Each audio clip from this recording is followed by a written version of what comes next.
thank you. And I had just a few more questions too, if you don't mind.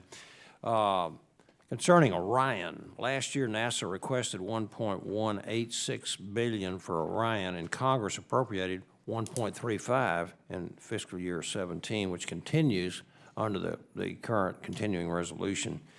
The additional funding was necessary to carry out important work on EM1 rather than deferring it to EM2.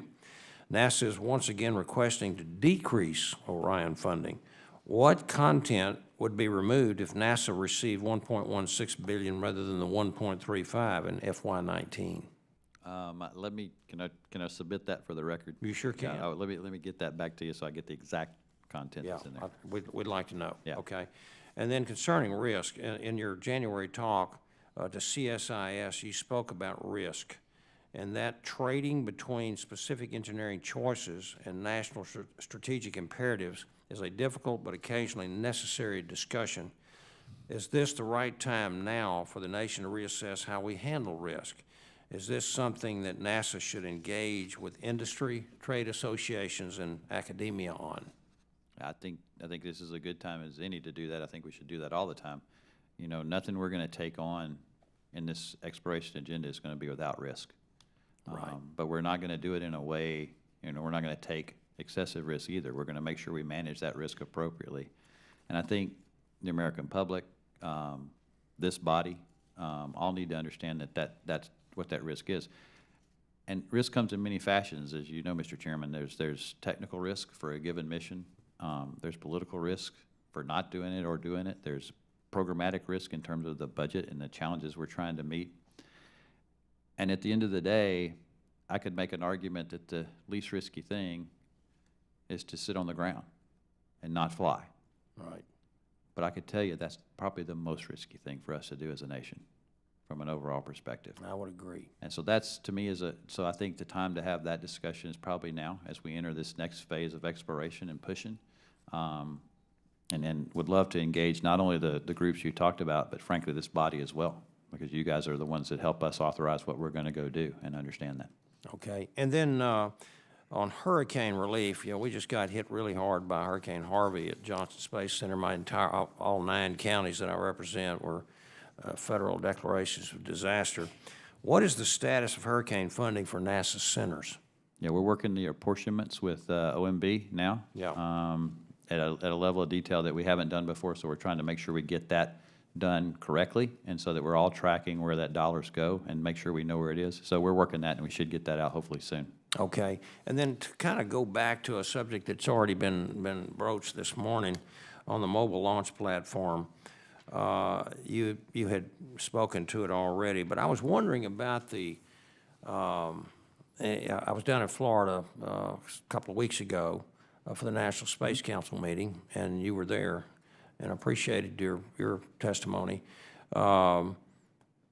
The center director was telling us about some of the things that he thought about the mobile launch platform, and it sure sounded like it was would be a great thing if we could get this thing, get a second one.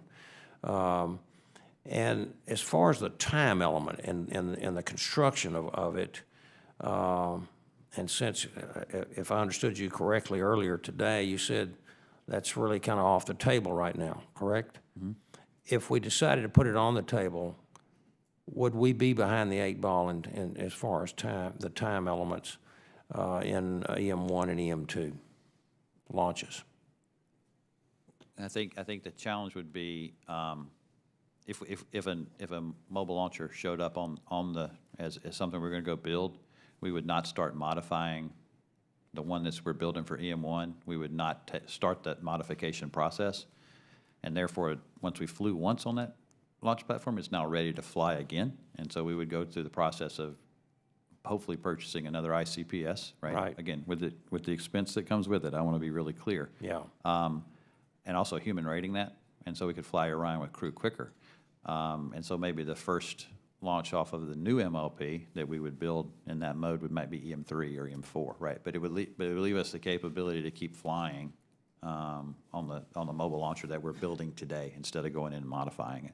Well, modifications on the existing mobile launch platform, are they, does that lead to any kind of an increased risk to be changing and remodifying and remodeling, et cetera? Yeah, I think it's, we believe there is risk with that. I mean, we've got a 33-month time period right now between the EM1 and EM2, mainly to do those modifications, because basically you have to add just a length to it to Right. be able to handle the new, the Block 1B SLS configuration. So that, anytime you do that, you're going to have some risk when you go in there. And that's a pretty complex piece of hardware. When you walk up and down the mobile launcher, you see how complex it is. So to add that Right. is some risk. So I think there's risk there. There's also risk in the amount of dollars we need to go do an MLP and an ICPS, and that's got to be, I'll say that's above my pay grade to make that decision. But from an administration perspective, we just decided that we'd rather not, those dollars weren't really available for us to go do that. But ideally, it would be best to have a second one You could built from scratch. You could see that from it depends on what your definition of ideal is, but yes. Gotcha. Okay. All right, Mr. Lightfoot, this concludes my line of questioning.